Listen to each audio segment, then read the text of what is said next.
The scream cut through the twilight air like a blade through silk, and Yates Xavier knew immediately that someone was about to die. He had been riding across the Colorado Territory grasslands for 3 days straight, heading toward Florissant with nothing but his horse, his rifle, and a leather satchel containing the last letter his mother had written before consumption took her. The year was 1878, and the land still held dangers that civilized folk back east could scarcely imagine. Yates pulled his stallion to a halt, listening intently as another scream pierced the gathering darkness. Without hesitation, he spurred his horse toward the sound, his hand already moving to the Winchester rifle secured to his saddle. What he found made his blood run cold despite years of frontier living that had hardened him to most sights.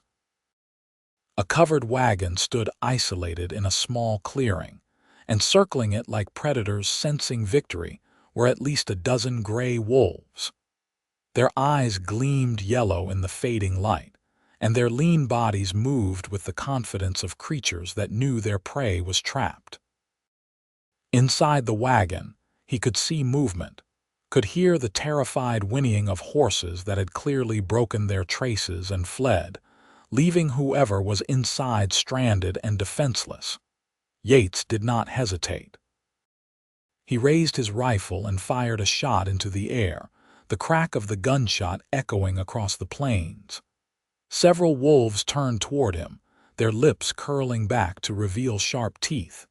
He fired again, this time at the ground near the largest wolf, sending dirt spraying into its face. The animal yelped and backed away, but the pack did not scatter. They were too hungry, too committed to their hunt. He rode closer, firing strategic shots that drove the wolves back without killing them unnecessarily. Yates had respect for all creatures trying to survive in this harsh land, but he would not let them take a human life while he drew breath. As he maneuvered his horse between the wagon and the main part of the pack, he shouted, his voice deep and commanding. The combination of gunfire, his horse's imposing presence, and his own fearless advance finally broke the pack's resolve. One by one, they slunk away into the gathering darkness, disappearing like gray ghosts into the scrub brush and rocks.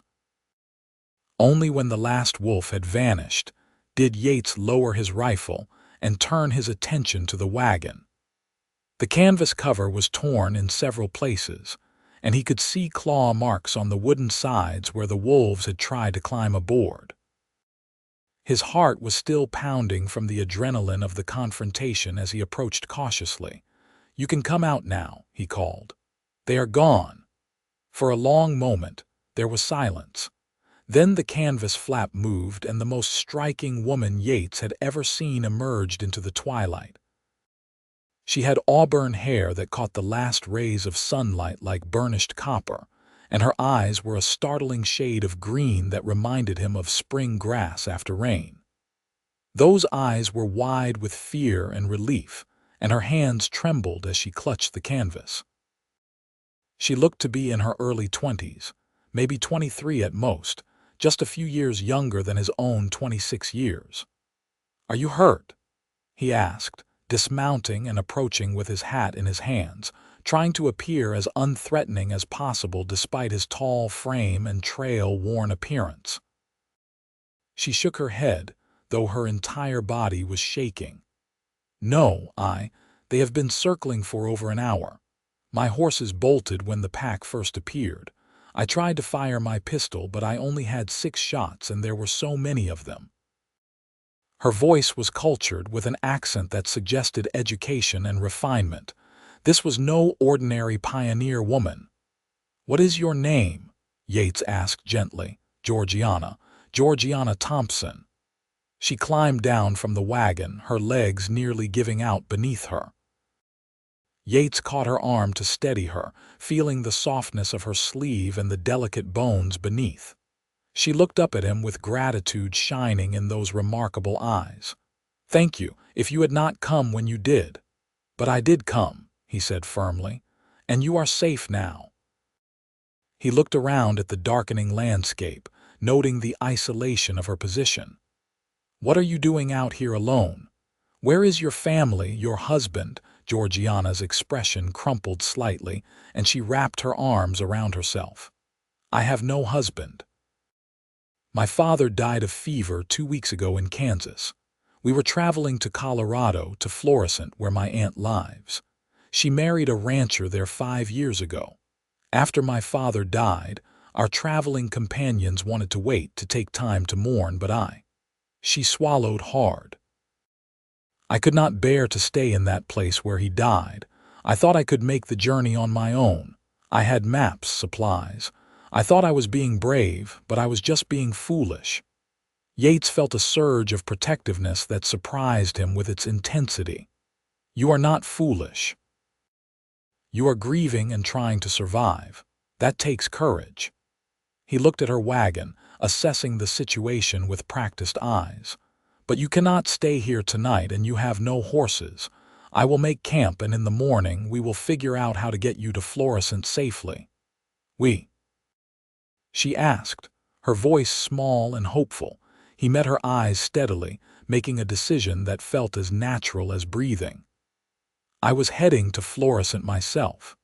I recently sold my share in a cattle operation in Wyoming and was planning to start fresh somewhere new.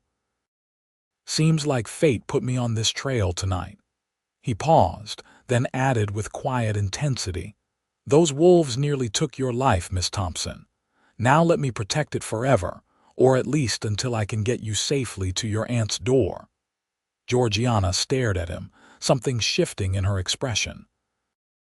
Despite the terror she had just experienced, despite the strangeness of this encounter, she felt an inexplicable trust in this tall cowboy with his steady brown eyes and gentle manner. "I do not even know your name." "Yates Xavier, madam. And I give you my word that I will see you safe to Florissant or die trying." The solemnity of his vow hung in the air between them. Georgiana nodded slowly, wrapping her shawl more tightly around her shoulders as the night grew colder. "Then I accept your protection, Mr. Xavier, and I thank you for it." Yates set about making camp with efficient movements born of years on the trail. He gathered deadwood for a fire, noting with approval that Georgiana had the sense to stay close to the wagon rather than wander off into the darkness. When he had a good blaze going, he retrieved supplies from both his saddlebags and her wagon, assembling a simple but satisfying meal of beans, hardtack, and coffee. As they ate, sitting on opposite sides of the fire, Yates studied Georgiana in the flickering light. She had composed herself admirably, though he could still see the occasional tremor in her hands. She was beautiful, there was no denying that, but there was more to her than mere prettiness. He could see intelligence in her eyes, determination in the set of her jaw. She had been through something traumatic and was still dealing with fresh grief, yet she held herself together with remarkable strength.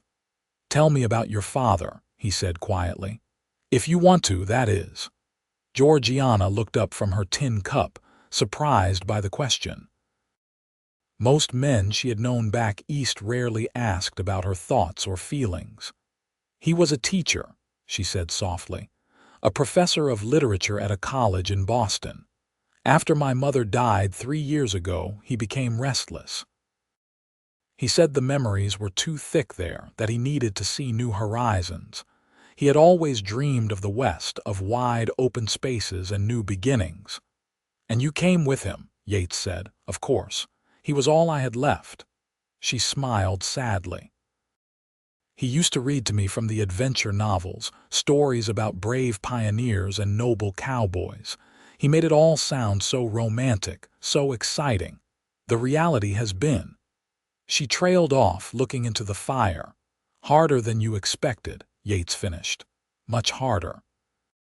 And now he is gone and I am alone and I feel like I am failing at everything." The words tumbled out before she could stop them, and she felt tears sting her eyes. She blinked them back angrily. "I am sorry. You saved my life, and here I am burdening you with my troubles." Yates stood and moved around the fire, settling near her but maintaining a respectful distance. "Miss Thompson, you just lost your father and nearly lost your own life all in the space of 2 weeks. I would say you are entitled to some troubles, and for what it is worth, you are not failing. You are surviving, and that is no small thing out here."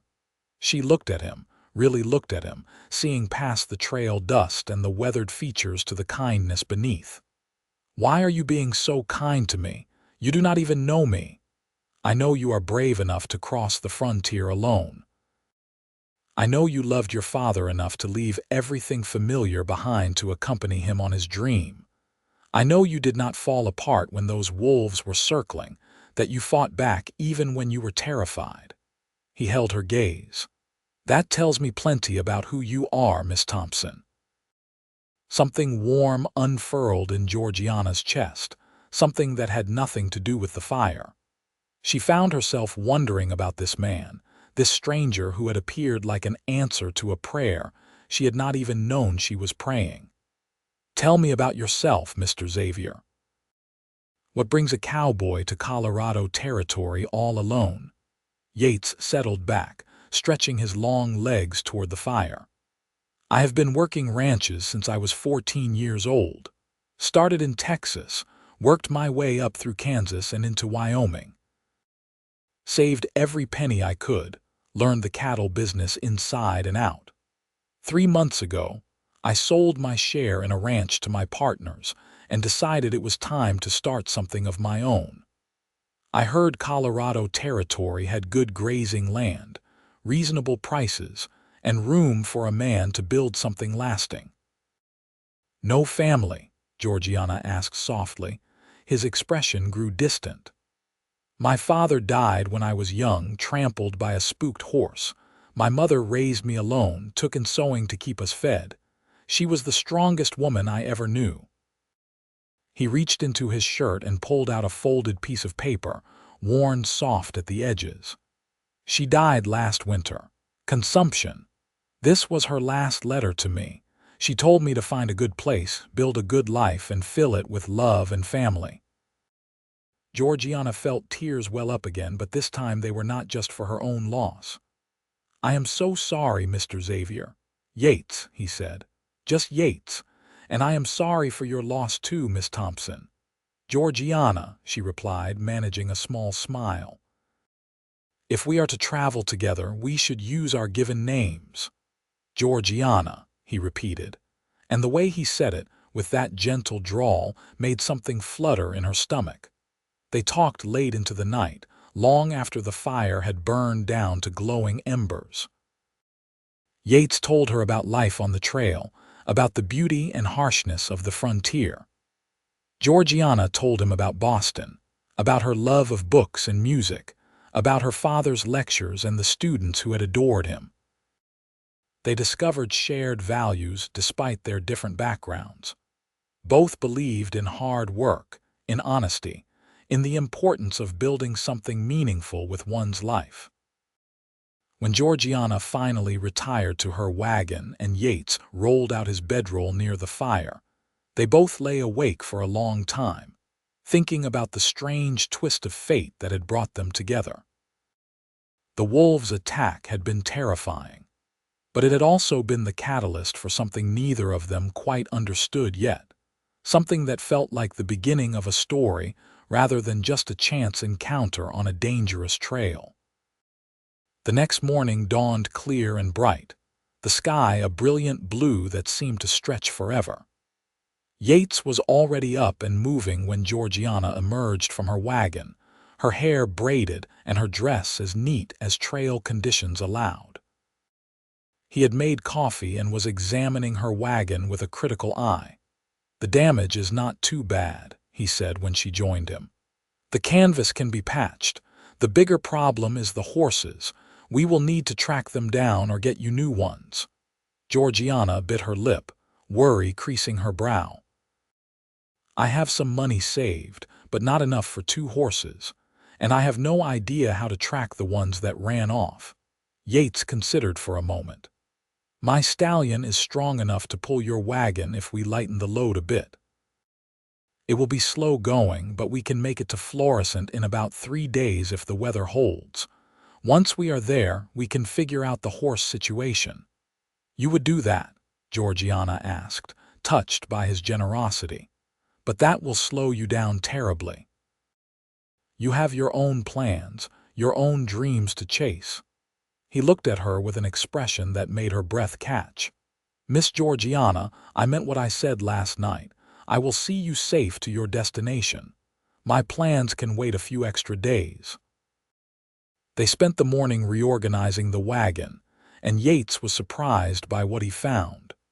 Georgiana had packed not just the usual supplies but also dozens of books, carefully wrapped paintings, and a violin case. When he raised an eyebrow at the instrument, she blushed. "My mother taught me to play," she explained. "I could not bear to leave it behind." "Play something," Yates said impulsively. "Now?" she asked, surprised. "Why not? We have a bit of time before we get moving, and I cannot remember the last time I heard real music." Georgiana hesitated, then carefully removed the violin from its case. The instrument gleamed in the morning sunlight, the wood polished to a warm honey color. She tucked it under her chin, positioned the bow, and began to play. The melody that flowed from the instrument was hauntingly beautiful. A piece Yates did not recognize, but that seemed to capture something essential about longing and hope. He watched her face as she played, saw how the music transformed her, erasing the worry lines and fear, replacing them with pure concentration and joy. When the last note faded away, he realized he had been holding his breath. "That was the most beautiful thing I have heard in my entire life," he said honestly. Georgiana's cheeks flushed with pleasure. "Thank you. It is a piece my mother composed herself.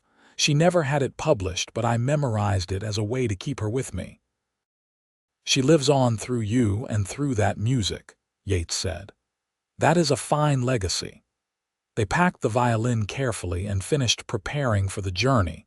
Yates rigged his stallion to pull the wagon, talking softly to the animal and making sure the harness was secure. The horse, a magnificent bay named Thunder, took to the task better than Yates had expected, as if sensing the importance of the mission. As they set off across the Colorado grasslands, Yates on foot leading Thunder while Georgiana sat on the wagon seat, they fell into an easy conversation. Georgiana asked him to teach her about the plants and animals they passed, and Yates found himself enjoying the role of teacher. He pointed out pronghorn antelope in the distance, explained which plants were edible and which should be avoided, showed her how to read the landscape for water sources. "You know so much about this land," Georgiana marveled. "It is like you can read it the way I read books." "It is just practice and attention," Yates said. "The frontier tells you everything you need to know if you are willing to listen. That ridge to the north. See how the vegetation is greener on one side. That means water flows down from there during spring melt. Those birds circling in the distance. They are either feeding or there is a predator below. You just have to learn the language." "Teach me," Georgiana said impulsively. "Teach me to read the land the way you do." Yates looked up at her, shading his eyes against the sun. "That could take a while." "Well," she said, smiling for the first time since her ordeal, "we have at least 3 days to Florissant. That is a start." And so their journey became an education as well as a passage. Yates taught Georgiana how to identify edible plants, how to tell direction by the sun and stars, how to spot signs of recent animal activity. In return, she told him stories from the books she loved, recited poetry that he had never heard but found surprisingly moving, and explained ideas from her father's philosophical discussions. On the second night, they made camp near a small stream, the water clear and cold from mountain runoff. After they ate, Georgiana surprised Yates by offering to play her violin again. This time she chose livelier pieces, folk songs and dance tunes that had him tapping his foot against the ground. When she finished, she lowered the instrument and smiled at him. "You should dance," she said. "I am not much of a dancer," Yates admitted. "Never had much opportunity to learn. Then I will teach you as you have been teaching me." She set the violin aside carefully and stood, extending her hand. "Come on, Mr. Yates Xavier. A cowboy should know how to dance." He took her hand, acutely aware of how small and soft it felt in his calloused palm. She guided him through the basic steps of a waltz, humming the melody since she could not play and dance at the same time. At first, Yates felt awkward and stiff, but gradually he relaxed, letting the rhythm guide him. They danced there in the firelight, with no music but Georgiana's humming and no dance floor but the hard, packed earth, and it felt more real and meaningful than any fancy ball could have been. When they finally stopped, both slightly breathless and laughing, they realized they were standing very close, her hand still in his other hand resting lightly on her waist. The laughter faded as they looked at each other, and something electric passed between them. Yates saw the way the firelight caught gold in Georgiana's auburn hair, the way her lips parted slightly, the vulnerability and trust in her eyes. He wanted nothing more than to kiss her, but he forced himself to step back, releasing her hand with reluctance. "That was nice," he said, his voice rough. "Thank you for the lesson." Georgiana wrapped her arms around herself, feeling suddenly cold despite the warm night. "Thank you for being willing to learn." She hesitated, then added softly, "My father used to say that the best people are those who never stop learning, who remain curious about the world and open to new experiences. You remind me of him in that way." "I take that as a high compliment," Yates said, and meant it. That night, lying in their separate sleeping arrangements, both Yates and Georgiana found their thoughts turning to each other in ways that went beyond simple gratitude or friendship. Georgiana had never met a man like Yates, someone who combined strength with gentleness, who treated her as an equal despite the obvious differences in their backgrounds. Yates had known plenty of women in his travels, but none who had stirred in him this combination of protectiveness, admiration, and desire. It was too soon, he told himself. She was grieving, vulnerable, dependent on him for safety. It would be wrong to pursue anything more than friendship right now. But his heart did not seem to care about logic or propriety. His heart had already begun to fall. The third day of their journey brought them into more settled territory. They passed other wagons, saw distant ranches, and spotted the smoke from fluorescent rising in the distance. Georgiana felt a strange mixture of relief and disappointment. Relief that she would soon reach her aunt's home, safety and stability. Disappointment that her time alone with Yates was coming to an end. "Tell me about your dreams," she said as they made their way along a well-worn road. "When you find your land, what will you build?" Yates was quiet for a moment, collecting his thoughts. "A ranch, but not just any ranch. I want to raise quality cattle, the kind that will fetch good prices and build a solid reputation. But more than that, I want to create something lasting, something that could be passed down to future generations. A home, not just a business." He glanced up at her. "What about you? What are your dreams?" Georgiana had never really considered the question before. Her life had always been defined by her father's plans, her mother's expectations, the narrow path laid out for educated women in Boston society. "I suppose I want what you want," she said slowly. "Something lasting, something meaningful. I want to make music, to teach perhaps, to have a family someday. I want to honor my parents' memory by living a life they would be proud of." "They would be proud of you now," Yates said with certainty. "You are braver than you know." Fluorescent appeared on the horizon just as the sun began its descent toward the mountains. It was a small town, newer than some of the settlements they had passed, with a main street lined with wooden buildings and houses scattered on the surrounding hillsides. Georgiana's aunt, Margaret Thompson, lived on a ranch about 2 miles outside of town, and they reached it just before full dark. The ranch house was a sturdy structure of log and stone, with a wide porch and windows that glowed with welcoming light. Before they had even come to a full stop, the front door burst open and a woman rushed out, her skirts flying behind her. Georgiana. Oh, thank the Lord! Margaret Thompson was in her 40s, with graying hair and a face lined by sun and wind but warm with genuine affection.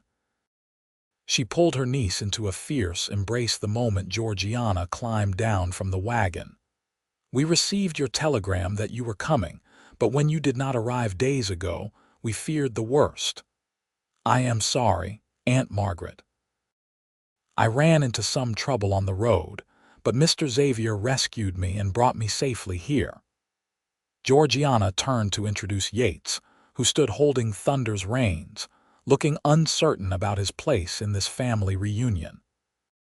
Margaret turned her sharp eyes on Yates, assessing him in the way of frontier women who had learned to judge character quickly. Whatever she saw must have satisfied her, because she smiled and extended her hand. Then, we owe you a debt of gratitude, Mr. Xavier. Please, come inside. You must both be exhausted and hungry. My husband Robert is just finishing evening chores, but he will be in shortly. What followed was a flurry of activity. Margaret insisted that Yates stay for supper and overnight at the very least. The ranch had a bunkhouse where hired hands stayed during busy seasons, and he would be welcome there. While the women went inside, Yates helped Robert Thompson, a weathered rancher with kind eyes and a firm handshake, settle Thunder and secure Georgiana's wagon. My wife told me what you did for our niece, Robert said as they worked. That took courage, facing down a wolf pack alone. I did what anyone would do, Yates replied. Robert gave him a knowing look. Son, I have lived out here for 15 years. I can tell you that not everyone would have done what you did, and fewer still would have then spent 3 days getting her here safely when they had their own destination to reach. He paused. Margaret says Georgiana seems quite taken with you. Yates felt heat rise in his cheeks. I hope I have behaved with complete propriety, sir. I would never take advantage of a woman in distress. I am not questioning your honor, Robert said. I am just observing what I see, and I am telling you that you would be welcome here if you chose to stay in the area. We could use good men in this territory, men who know cattle and have integrity. Inside, Georgiana was having a similar conversation with her aunt.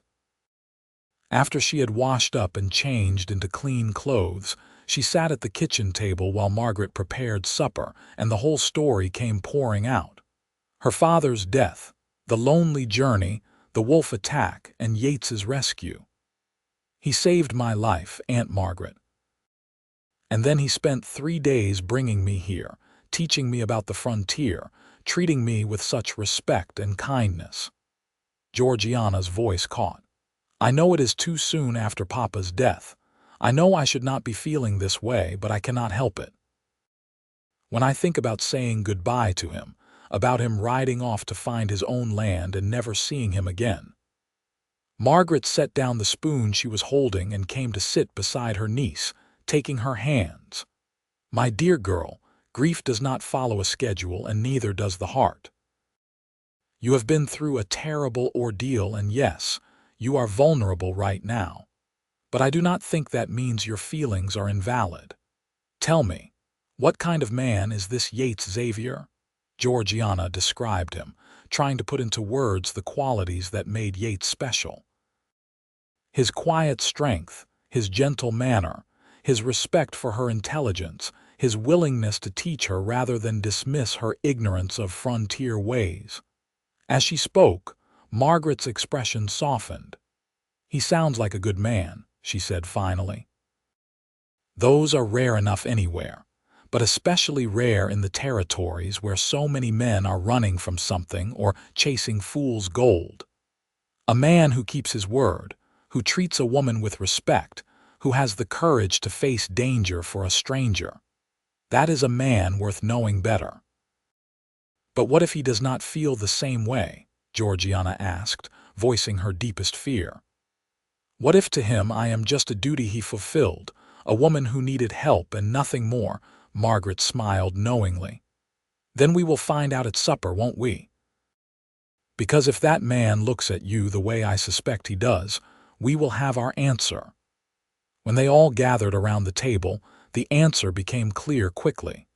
Yates could not seem to keep his eyes off Georgiana, and she was equally drawn to him. They sat across from each other, and their conversation flowed naturally, picking up threads from their 3 days of travel. Margaret and Robert exchanged meaningful glances, recognizing the signs of two people falling in love even if the parties themselves had not fully acknowledged it yet. Over apple pie and coffee, Robert brought up the subject of Yates's plans. "So you are looking to buy land and start a ranch?" "Yes, sir," Yates confirmed. "I have been scouting the Colorado territory for the right spot. I am looking for good grazing land, access to water, maybe some timber for building." "There is a piece of land about 5 miles east of here," Robert said thoughtfully. "Belongs to a man named Samuel Crawford. He is getting too old to manage it properly, and his children moved back to Kansas. Last I heard, he was looking to sell. About 300 acres, nice creek running through it, good grass. The house needs work, but the bones are solid." Yates leaned forward, interested. "Do you know what he is asking?" They discussed numbers, and Yates felt excitement building in his chest. The price was within his range, and from Robert's description, the land sounded perfect. "Could I see it?" he asked. "I will take you out there tomorrow," Robert offered. "Samuel is a friend. I can make introductions." Georgiana listened to this conversation with her heart in her throat. If Yates bought land nearby, he would be staying in the area. They would see each other, have time to explore whatever this connection between them was. But if the land did not work out, he would move on, and she might never see him again. After supper, Georgiana walked Yates out to the bunkhouse, wanting a few private moments before they said goodnight. The moon was bright overhead, casting silver light across the ranch yard. They stopped halfway between the house and the bunkhouse, neither quite ready to part. "Thank you," Georgiana said softly, "for everything. You saved my life, Yates. I will never forget that." "You do not need to keep thanking me," he said, but his voice was warm. "I am just glad I was there when you needed help. Will you really look at the land tomorrow?" she asked, trying to keep her tone casual and failing. Yates studied her face in the moonlight, seeing the hope there that she was trying to hide. "Yes," he said, "I will. Florissant seems like a good town, and your aunt and uncle seem like fine people. And there are other reasons I am thinking about staying in the area." He paused, then added with careful honesty, "Reasons that have auburn hair and green eyes and play the violin like an angel." Georgiana's breath caught. "Yates." "I know the timing is terrible," he continued, taking a step closer. "I know you are grieving, that you have just arrived here, that we have only known each other for 3 days. But I cannot ride away without telling you that these 3 days have meant something to me. You mean something to me. If I buy land here, if I stay, I want to do it with full honesty between us. I want the chance to court you properly, to give you time to heal and to know me better. But I need to know if that is something you might want too." Tears spilled down Georgiana's cheeks, but they were not tears of sadness. "Yes," she whispered. "Yes, I want that. I know I should not. I know people will say it is too soon, but I cannot lie about how I feel. When I think about you leaving, it feels like losing someone all over again. But when I think about you staying, about having time to really know you, it feels like hope." Yates reached up and gently wiped away her tears with his thumb, his touch tender. "Then I will stay. Even if this land does not work out, I will find something nearby." "I meant what I said that first night, Georgiana. I saved your life, and now I want to protect it forever. If you will let me." "I will let you," she said, and then she was in his arms, held carefully against his chest, feeling safe and cherished in a way she had not felt since her mother died. They stood like that for a long moment, not kissing, not even speaking, just holding each other under the Colorado stars. When they finally pulled apart, both were smiling through tears. "I should let you get some rest," Yates said reluctantly.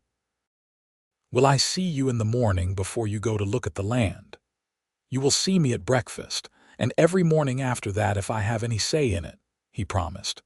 Georgiana returned to the house floating on air, and Margaret took one look at her niece's glowing face and smiled. "I take it you two talked." "Oh, Aunt Margaret, he wants to court me. He is going to stay in the area, buy land near here. He said I mean something to him." The words tumbled out in a rush of joy. "And how do you feel about that?" Margaret asked, though the answer was written all over Georgiana's face. "I feel like maybe, despite everything terrible that has happened, something wonderful is beginning," Georgiana said. "Is that wrong?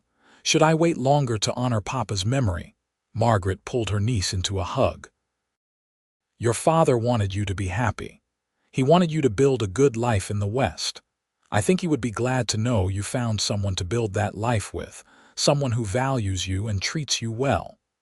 Love is not a betrayal of grief, my dear. It is a testament to hope." The next morning, Yates and Robert rode out to see the Crawford property, and Yates knew within 10 minutes that he had found his land.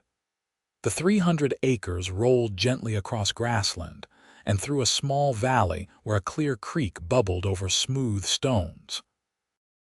There were stands of pine and aspen for timber, natural shelter from the wind, and grass that would support a good-sized herd. The house was indeed rough, a 2-room log structure that needed significant repairs, but as Robert had said, the bones were solid. Samuel Crawford was a grizzled man in his 70s who walked with a cane, but still had sharp eyes and a shrewd mind. He and Yates sat on the porch of the little house and negotiated while Robert waited discreetly out of earshot. The old rancher could tell Yates knew his business, appreciated the quality of the land, and had realistic plans for its use. "Why are you really selling?" Yates asked at one point. "This is prime land." Samuel looked out over the property with sad eyes. "My wife died last spring. We built this place together, raised our family here. Without her, it is just land and memories, and the memories hurt too much. My children want me to come to Kansas, live with them in their nice house in town. I think they are right that it is time." He turned back to Yates. "But I want to know the land is going to someone who will love it, who will build something good here. Robert speaks highly of you, says you are a man of honor." "I will honor this land," Yates promised. "And if I am blessed enough, I will raise a family here the way you did. I will make it a home." Samuel nodded slowly, and they shook hands on a deal. The paperwork would take a few weeks to finalize, but the land was Yates's. As they rode back to the Thompson ranch, Yates felt a sense of rightness settle over him. This was what his mother had wanted for him. This was the beginning of the life he had been working toward for so many years. But more than that, it meant he could stay near Georgiana, could court her properly, could see where this powerful connection between them might lead. Georgiana was waiting on the porch when they returned, trying to appear casual but obviously anxious. The moment she saw Yates's face, saw the smile that broke across it, she knew. She ran down the steps, propriety forgotten, and he caught her hands in his. "I bought it," he said, his voice full of wonder. "I bought the land. I am staying, Georgiana." She threw her arms around his neck, laughing with pure joy, and he spun her around right there in front of her aunt and uncle, both of them giddy with happiness and possibility. The weeks that followed were among the happiest Georgiana had ever known, despite the undercurrent of grief that still colored her days. The paperwork for Yates's land purchase was finalized, and he threw himself into making the property livable. Robert Thompson helped, lending both equipment and expertise, and Georgiana found herself spending most days at what would become Yates's ranch, helping in whatever ways she could. She learned to cook over an open fire while Yates repaired the roof. She helped him chink gaps between the logs while he taught her about building techniques. She held boards steady while he sawed, fetched water from the creek while he worked on expanding the small barn. They worked side by side through long sunny days, and in the evenings they would sit on the newly repaired porch and talk until the stars came out. Yates courted her with a mixture of frontier practicality and genuine romance. He brought her wildflowers he found while riding his property lines. He asked her to play her violin for him while he worked. He listened intently when she talked about her parents, about her life in Boston, about her hopes for the future. He told her about his own childhood, about his mother's strength, about the hard lessons he had learned working ranches across the West. "I want to be worthy of you," he told her one evening as they sat watching the sun set over the mountains. "You are educated, cultured, refined. I am just a cowboy with calloused hands and dirt under his fingernails." Georgiana turned to him, her expression fierce. "Yates Xavier, do not ever say just a cowboy again. You are the finest man I have ever known. You have integrity and kindness and strength of character that no amount of education can teach. You saved my life, and you are teaching me how to really live. You are building something real and lasting with your own two hands. That is more impressive to me than any number of fancy degrees or social connections." He looked at her with such love in his eyes that it took her breath away. "How did I get so lucky?" he murmured. "That those wolves attacked your wagon on that particular night, on that particular stretch of trail that I happened to be riding." "My father would have said it was fate," Georgiana replied. "That some things are simply meant to be." As the days turned into weeks, the attraction between them deepened into something more profound. They learned each other's habits and quirks. Georgiana discovered that Yates hummed tunelessly when he was concentrating on a task, that he had a dry sense of humor that caught her off guard and made her laugh, that he was unfailingly kind to animals and patient with frustrating setbacks. Yates learned that Georgiana was stronger than she looked, that she had a stubborn streak that emerged when she was determined to master a new skill, that she cried easily but always with reason, never for manipulation. The people of Florissant began to accept them as a couple. It helped that both Margaret and Robert Thompson spoke highly of Yates, vouching for his character. The local shopkeepers grew accustomed to seeing them together, and when they attended church on Sundays, they sat with the Thompson family, Georgiana's hand resting lightly on Yates's arm. Not everyone approved of their courtship. Some of the town's older women clucked about unseemly haste and proper mourning periods. But most people could see that what was developing between Yates and Georgiana was genuine and good, a bright spot in the often harsh reality of frontier life. 2 months after their first meeting, on a perfect September afternoon when the aspens were starting to turn gold, Yates took Georgiana to a spot on his property where the creek widened into a small pool. Wildflowers grew thick along the banks, and the water was so clear you could see smooth stones on the bottom. He had brought a blanket and a picnic lunch, and they sat together in comfortable silence, listening to the water and the wind in the pines. "The house is almost ready," Yates said. "Another week, maybe 2, and it will be properly livable. I have been thinking about getting some cattle, starting small and building the herd over time." Robert says he can point me toward some good breeding stock. It sounds wonderful, Georgiana said, but there was something wistful in her tone. Yates turned to look at her, concerned. What is wrong? She struggled to put her feelings into words. Nothing is wrong. Everything is right, and that almost makes it harder. You are building this beautiful life, this home, and I am so happy for you, but I do not know where I fit in it. I am living with my aunt and uncle, which is kind but not permanent. I need to figure out my own path, my own purpose. I thought perhaps I could teach music in town, or maybe help at the general store. I need to do something, be something, not just exist on the edges of other people's lives. Yates was quiet for a long moment, and when he spoke, his voice was careful, almost hesitant. What if you did not live on the edges? What if you were at the center? Georgiana's heart began to pound. What do you mean?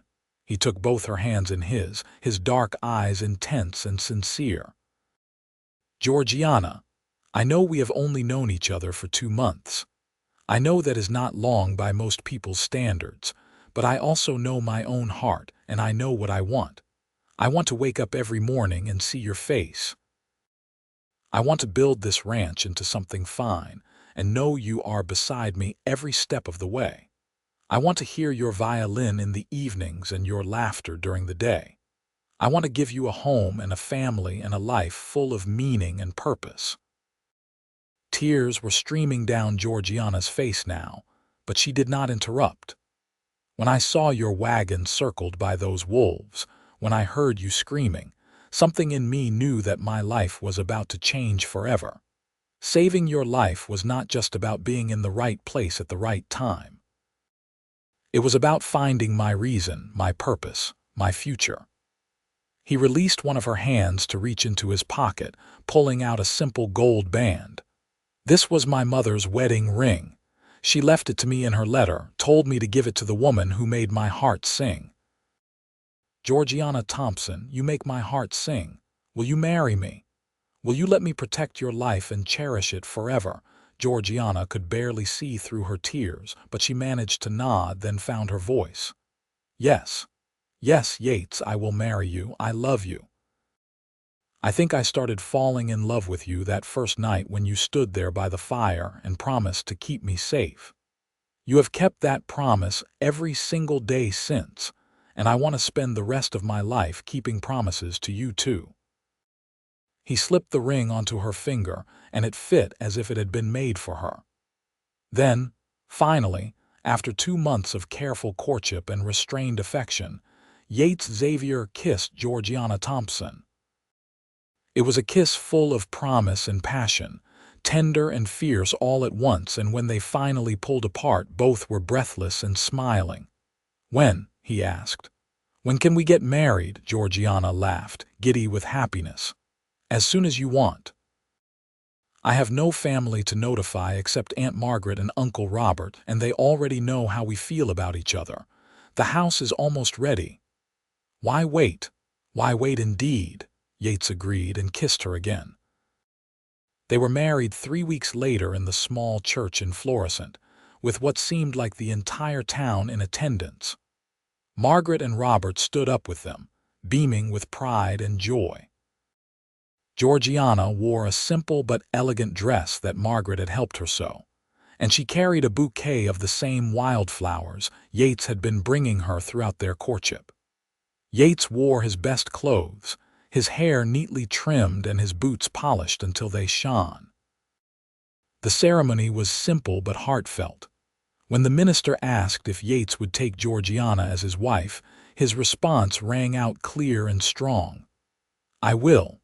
I will protect her, cherish her, and love her for all my days. When Georgiana gave her vows, her voice was soft but steady, full of conviction and love. The reception was held at the Thompson Ranch, with tables set up in the yard laden with food brought by neighbors. There was fiddle music and dancing, and Georgiana played her violin for the gathered crowd, a bright, joyful tune that had everyone clapping along. Yates led her in a waltz, and this time his steps were sure and confident. no longer the awkward attempts of their first dance by the campfire. As the sun set and the party continued, Yates and Georgiana slipped away, riding in a small wagon toward their new home. The house was modest, but Georgiana had spent the past weeks making it as comfortable and welcoming as possible.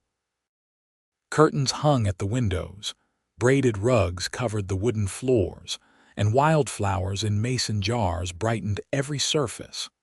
Her books lined shelves that Yates had built, and her violin had a special place of honor on a small table near the fireplace.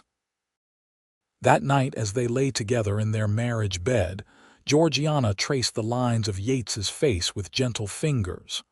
"Are you happy?" she asked softly. "Happier than I ever imagined possible," he replied honestly. "When my mother died, I thought I had lost my anchor, the person who made life make sense. I was just drifting, looking for land, looking for a purpose. But then I found you, and suddenly everything clicked into place. You are my anchor now, Georgiana. You are my home." She kissed him tenderly. "And you are mine. You saved me from those wolves, Yates, but you saved me from so much more than that. You saved me from loneliness and despair. You gave me a reason to keep going when I felt lost. You showed me that I could be strong and build a new life even after losing everything I knew." They made love then, tender and passionate, discovering each other with wonder and joy. And afterward, wrapped in each other's arms, they talked long into the night about their dreams for the future, about the children they hoped to have, about the ranch they would build together. The first year of their marriage was not without challenges. The frontier life was hard, especially as winter set in. There were cattle to feed, fences to repair, equipment that broke at the worst possible times. Money was tight as they established the ranch, and there were moments of frustration and exhaustion. But through it all, Yates and Georgiana faced everything together. When Yates worked late into the night repairing a fence before a storm, Georgiana brought him hot coffee and helped hold the post steady. When Georgiana struggled with the isolation during long winter days, Yates made sure they attended social events in town, connected with neighbors, maintained ties to the wider community. Georgiana started giving music lessons to children in Florissant, traveling to town twice a week. The money helped, but more than that, it gave her a sense of purpose and connection.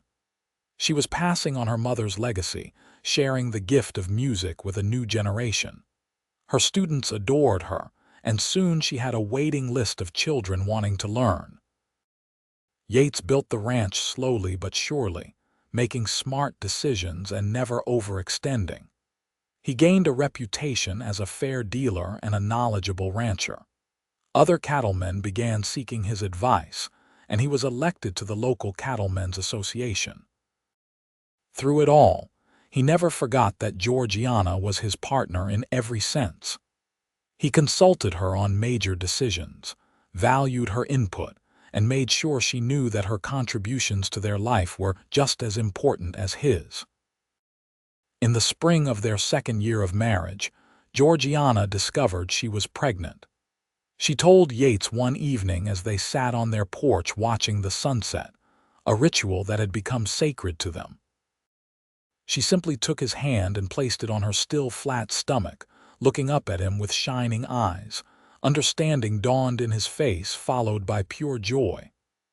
"Really? We are going to have a baby. We are going to have a baby," she confirmed, laughing at his expression of wonder. Yates was immediately protective, wanting her to rest, to avoid heavy work, to take care of herself. Georgiana tolerated his fussing with good humor, understanding that it came from love. As her pregnancy progressed, Yates talked to their growing child every night, telling stories, singing terrible off-key songs that made Georgiana giggle, promising to be the best father he could be. Their son was born in November of 1880, in the same bed where he had been conceived, with Margaret Thompson serving as midwife.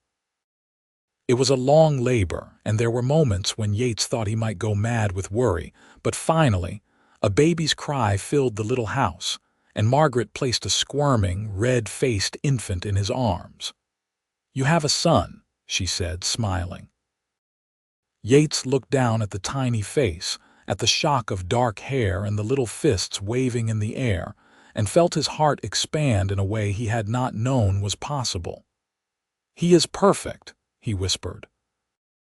They named him Samuel Robert Xavier, honoring both the man who had sold them the land and Georgiana's uncle who had welcomed them so warmly.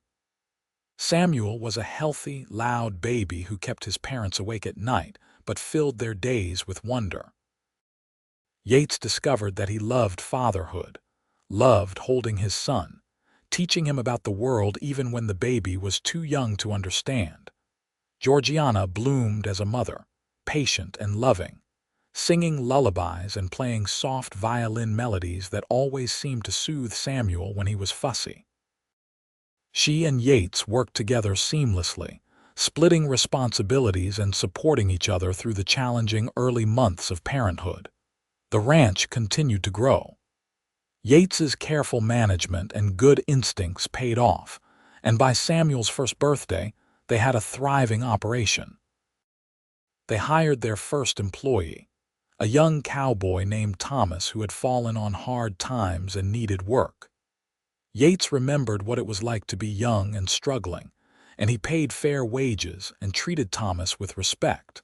Life settled into a rhythm that was both challenging and deeply satisfying. There were hard seasons and good ones, years when cattle prices were low and years when they made solid profits. Through it all, Yates and Georgiana's love deepened and matured. They still sat on their porch most evenings, now with Samuel playing at their feet, and talked about everything and nothing. When Samuel was 3, Georgiana became pregnant again, and this time they had a daughter. Emma Grace Xavier was born in the spring, a tiny thing with her mother's auburn hair and green eyes.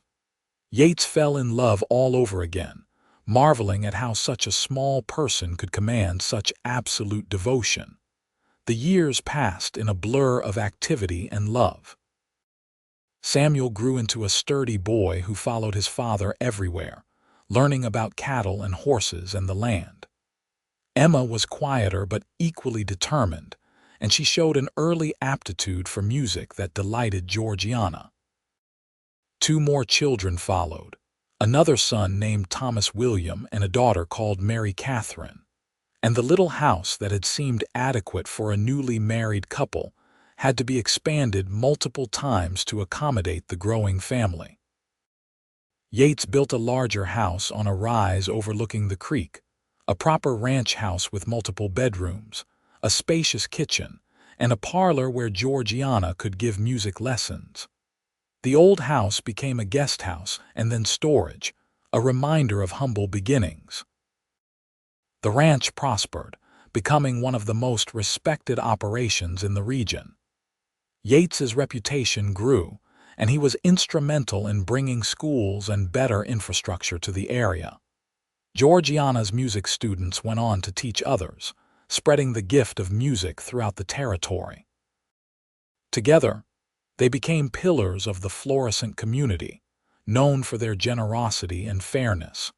But despite their growing success and busy lives, Yates and Georgiana never forgot what had brought them together. Every year on the anniversary of the night he saved her from the wolves, they rode out to the spot where her wagon had been circled. It was a private pilgrimage, just the 2 of them, a time to remember and be grateful.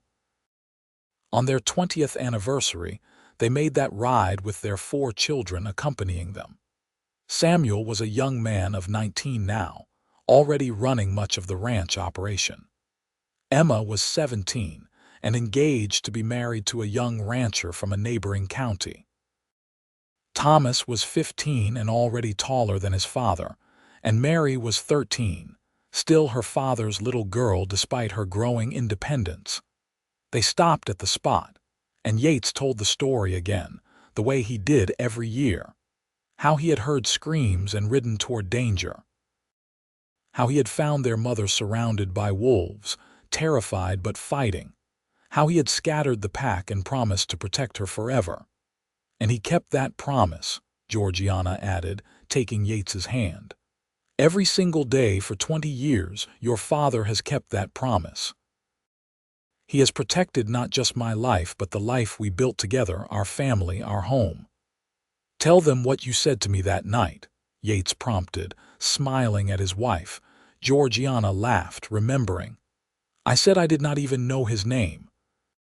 And he told me his name was Yates Xavier, and he gave me his word that he would see me safe to Florissant or die trying. And I did see you safe, Yates said. And then I saw you home. And then I saw you become my wife and the mother of my children and my partner in everything. Saving your life that night was not the end of something. It was the beginning of everything. The children had heard this story many times, but it never got old.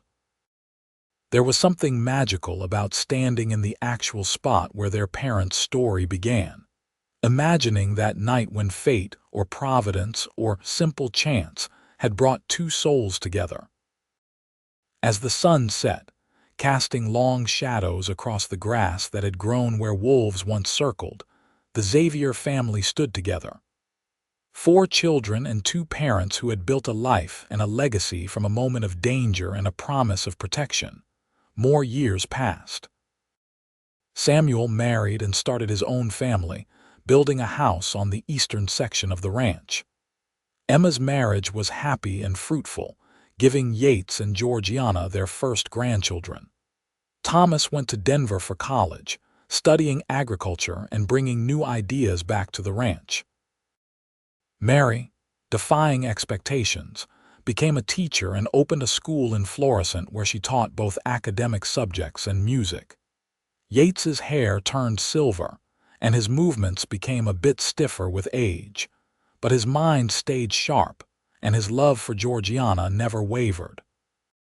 Georgiana developed reading glasses and laugh lines that deepened over the years, but she still played her violin every day, and her beauty to Yates's eyes never diminished. They celebrated their 30th anniversary surrounded by children and grandchildren at the ranch house that had grown from that humble 2-room cabin. It was a joyous occasion, full of music and laughter and storytelling. That night, after everyone had left and they were alone again, Yates and Georgiana sat on their porch, just as they had done thousands of times before. You ever wonder what your life would have been like if I had not come along that night? Yates asked, his arm around her shoulders. Georgiana leaned into him, comfortable and content. No, because I cannot imagine it. You are woven into every part of who I am now. That terrified girl in the wagon surrounded by wolves seems like someone from another lifetime. She was brave, Yates said. I saw that immediately. She was scared but fighting. I think that is what I fell in love with first, your courage. And I fell in love with your kindness, Georgiana replied. You could have just scared away the wolves and ridden on. You had no obligation to me. But you stayed, you protected me, you brought me home. And then you chose to stay and build a life here. Every choice you made was for me, for us. Best choices I ever made, Yates said simply. They sat in comfortable silence, watching the stars come out one by one. In the distance, they could see lights from Samuel's house, could hear the faint sounds of their grandchildren playing. The ranch spread out around them, hundreds of acres of well-tended land supporting cattle and horses and a large extended family. The legacy they had built together was not just financial or material. It was a legacy of love, of partnership, of 2 people who had found each other at exactly the right moment and chosen to build something beautiful together. I would do it all again, Georgiana said softly. Every hard day, every challenge, every moment of fear or uncertainty. I would do it all again just to end up here with you, with this life we have made. Yates turned to kiss her, tender and sweet, a kiss that held 30 years of love and devotion. And I would ride toward those wolf screams 1,000 times, knowing it would lead me to you. As they sat there under the Colorado stars, in the home they had built on the land where wolves once threatened, Yates and Georgiana Xavier knew they had found what so many search for but few ever discover: true love, lasting partnership, and a life filled with meaning and purpose. The cowboy had saved her life that long ago night, and in doing so, he had found his own life's meaning. She had been a woman in distress who became his greatest strength. Together, they had proven that sometimes the most beautiful things grow from moments of danger and desperation, that love can bloom in the wilderness, and that a promise made in firelight can last a lifetime. The years continued to unfold with grace and abundance. As Yates and Georgiana entered their 60s, they gradually stepped back from the daily operations of the ranch, trusting Samuel and Thomas to handle most of the work. This gave them more time to enjoy their grandchildren, who now numbered 9 and ranged in age from infants to teenagers. The ranch house was rarely quiet, with family members constantly coming and going, children running through the halls, and the smell of Georgiana's cooking always filling the kitchen. Yates became known as a patriarch not just of his own family but of the entire community. Younger ranchers sought his advice, and he served on the board of the local bank, using his wisdom and experience to help others avoid the mistakes he had seen over the decades. He never forgot his own humble beginnings, and he was known for his willingness to extend credit to hardworking families who needed a chance. Georgiana's music school, now run primarily by Mary with her mother's guidance, had become an institution in Florissant. 3 generations of children had learned to play instruments under the Thompson-Xavier method, and several of Georgiana's former students had gone on to perform professionally in Denver and even back east. She took particular pride in this, feeling that she had honored her mother's legacy while creating something uniquely her own. On their 40th anniversary, the entire family gathered for a celebration that lasted 3 days. Children and grandchildren came from across Colorado and neighboring territories. The local newspaper sent a reporter to interview Yates and Georgiana about their remarkable marriage and the role they had played in the development of the region. "What is the secret to 40 years of marriage?" the young reporter asked, his pencil poised over his notebook. Yates and Georgiana looked at each other and smiled, that wordless communication of couples who have spent decades together. Finally, Yates spoke. "There is no secret, really. We chose each other and we kept choosing each other every single day. We worked as partners, respected each other's strengths, supported each other through weaknesses. We never took each other for granted." He reached for Georgiana's hand. "And I never forgot that I was given a gift that night when I found her. I tried to be worthy of that gift every day since." Georgiana squeezed his hand. "And I never forgot that he gave me a home when I had lost everything. He gave me love when I was drowning in grief. He showed me that strength and gentleness could exist in the same person. Our marriage has been built on gratitude and respect as much as love." The reporter scribbled furiously, then looked up with youthful curiosity. "You believe in fate, Mr. Xavier? That you were meant to be on that trail that night?" Yates considered the question seriously. "I do not know about fate, but I know that life gives us moments, opportunities, choices. I chose to ride toward danger that night instead of away from it. Georgiana chose to trust me when she had no reason to. We both chose to build something together when we could have gone our separate ways. So whether it was fate or choice or some combination of both, it does not matter. What matters is what we did with the opportunity we were given." The article that appeared in the newspaper, painted a romantic picture of the frontier couple whose love story had begun with a wolf attack and grown into a multi-generational legacy. Copies of the paper were passed around, and for a while, Yates and Georgiana found themselves minor celebrities, which they tolerated with good humor but did not encourage. As they moved into their 70s, both began to slow down in ways that could not be ignored. Yates developed arthritis in his hands and knees, the price of decades of hard physical labor. Georgiana's hearing began to fail, though she stubbornly insisted on continuing to play her mother's violin, even if she could no longer hear the subtleties of pitch the way she once had. But their minds remained sharp, and their love for each other only deepened with time.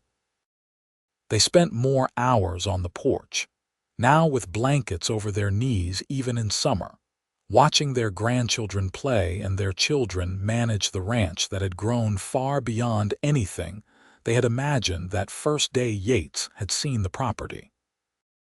Samuel proved to be an excellent manager, combining his father's practical wisdom with new techniques and innovations. The ranch prospered even in difficult economic times, becoming one of the largest and most successful operations in the region. Thomas, with his college education, introduced scientific approaches to breeding and land management that increased productivity, while maintaining the quality Yates had always insisted upon. Emma's children were frequent visitors, and Yates took particular joy in teaching his grandsons to ride and rope, passing on skills that had been passed to him as a boy. Mary's daughter showed exceptional musical talent, and Georgiana spent hours working with the girl, seeing her own mother's gift flowing through yet another generation.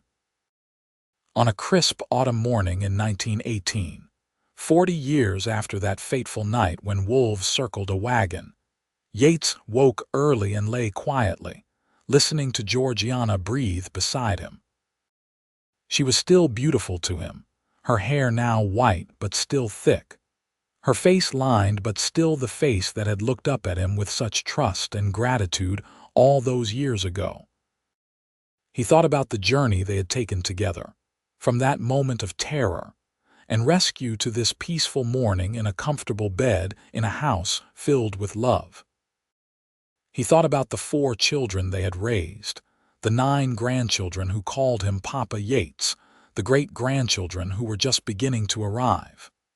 He thought about the land they had tended, the cattle they had raised, the community they had helped build. Most of all, he thought about the promise he had made that first night, standing by a campfire with a frightened woman he had just saved. He had promised to protect her, and he had kept that promise every day since. Not just protecting her from physical danger, though he had done that too over the years, but protecting her heart, her dreams, her spirit, creating a space where she could flourish and grow and become everything she was meant to be. Georgiana stirred beside him, opening her eyes to find him watching her. She smiled, that same radiant smile that had captured his heart 4 decades earlier. "Good morning," she murmured. "Good morning, my love," he replied, and leaned over to kiss her forehead. They rose slowly, helped each other dress, and made their way to the kitchen where coffee was already brewing, started by one of the grandchildren who lived with them now, to help with the increasingly difficult tasks of daily living. They sat at the table where they had shared thousands of meals, and as the sun rose over the mountains, painting the sky in shades of pink and gold, they held hands and gave thanks for another day together. That afternoon, Yates asked Samuel to hitch up the wagon, and despite protests from worried children about the cold weather and his health, he insisted on taking Georgiana out to the spot where her wagon had been circled by wolves. They had not made the annual pilgrimage in a few years, their bodies no longer up to the journey, but something in Yates felt urgent about making the trip one more time. They rode slowly, wrapped in blankets, with Samuel driving and his wife beside him, ready to help if needed. When they reached the spot, which was now part of the ranch's eastern pasture, Yates helped Georgiana down from the wagon and they stood together, his arm around her waist, supporting each other. 40 years, Georgiana said softly. 40 years since you rode in like a hero from one of my father's adventure novels. I was no hero, Yates said, just a man who did what needed doing. You were my hero, she insisted. You are my hero still. You gave me everything, Yates. A home, a family, a purpose, a love that has sustained me through every joy and every sorrow. And you gave me the same, he replied. That night I was just a drifter with some money and a vague dream. You made the dream real. You made everything real. They stood there for a long time, remembering, grateful, complete. The wolves were long gone, the danger long past, but the love that had been born in that moment of crisis remained as strong as ever. As they rode back to the ranch house, with the sun setting behind them and the lights of home visible in the distance, both Yates and Georgiana felt a deep sense of peace. They had lived well, loved deeply, and built something that would endure long after they were gone. The promise made by a campfire had been kept not just for a day or a year but for a lifetime. And in doing so, both of them had found exactly what they had been searching for, even if they had not known they were searching at the time. That night, surrounded by children and grandchildren, with a fire crackling in the hearth and the sound of young voices filling the house with life and energy, Yates and Georgiana sat in their favorite chairs, hands clasped between them. When the younger children clamored for a story, Yates began to tell, as he had so many times before, the tale of how he had found their grandmother surrounded by wolves, how he had saved her life and promised to protect it forever, how that promise had led to everything good and beautiful in his life. The children listened with wide eyes, even those who had heard the story 100 times before. There was something magical about it, something that spoke to the power of courage and love and commitment. As Yates spoke, his voice growing softer with age but no less compelling, Georgiana watched him with eyes full of love. When he finished, little Mary, named after her great-aunt, climbed into Georgiana's lap. "Great-grandma, were you very scared?" she asked. "I was terrified," Georgiana admitted. "I thought I was going to die that night. But then I heard gunshots and your great-grandfather appeared, and suddenly I knew I was going to be all right. Sometimes, my darling, when we are most afraid, that is when the most wonderful things happen. That is when we find out what we are really made of, and sometimes that is when we find the people we are meant to spend our lives with." The evening wore on, and gradually children were collected by parents and taken home to their own beds. The house grew quiet, and finally it was just Yates and Georgiana again, alone in the home they had built together. They climbed the stairs slowly, helping each other, and prepared for bed with the comfortable routine of decades. As they lay down together, Georgiana nestled into Yates's shoulder the way she had done for 40 years. "Thank you," she whispered. "For what?" he asked, though he thought he knew. "For riding toward the screams that night instead of away from them. For choosing me. For building this beautiful life with me.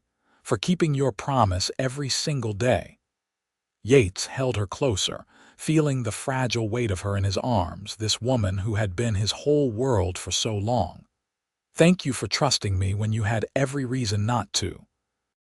Thank you for loving me, for standing beside me, for making me better than I ever could have been alone. Saving your life was the best thing I ever did, but only because it led to you saving mine right back."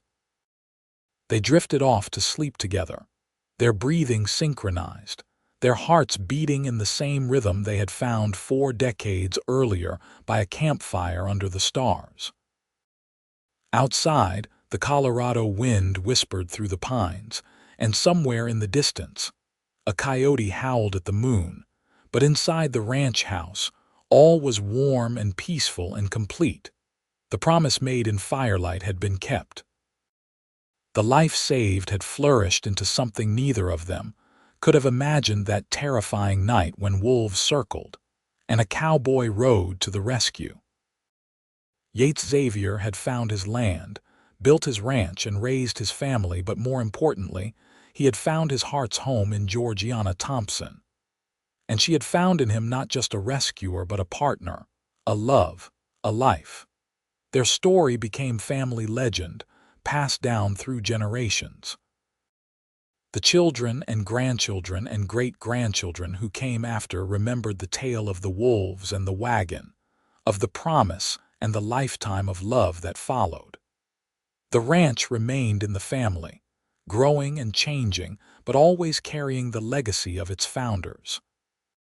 And on quiet evenings when the family gathered, when multiple generations sat together sharing meals and stories, someone would always bring up great-grandpa Yates and great-grandma Georgiana.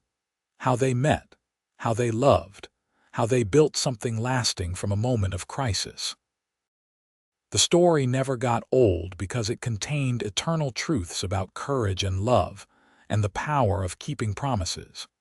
Yates and Georgiana Xavier lived well into their 80s, blessed with long lives and clear minds, able to see their legacy extend into multiple generations.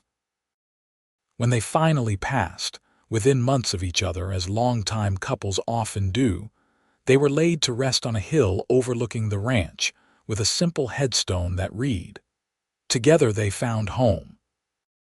The wolves that had once threatened to end Georgiana's story had instead been the catalyst for its most beautiful chapter. The cowboy who had ridden to her rescue had found his own salvation in the process. And the love that had been born in danger and desperation had proved strong enough to last a lifetime and beyond, living on in the hearts and lives of all those who came after, a testament to the power of choosing courage, choosing love, and choosing to keep promises even when the path is uncertain. Their story was complete, their promise fulfilled, their love proven through decades of partnership and devotion. It was a story of the American West, of frontier hardship and triumph, but more than that, it was a story of two souls who found each other at exactly the right moment and built a life worth living, a love worth remembering, and a legacy worth passing on. The wagon that had been circled by wolves had carried within it not just a frightened woman but the seeds of a family dynasty. And the cowboy who saved her had found not just adventure but purpose, meaning, and a love that truly did last forever.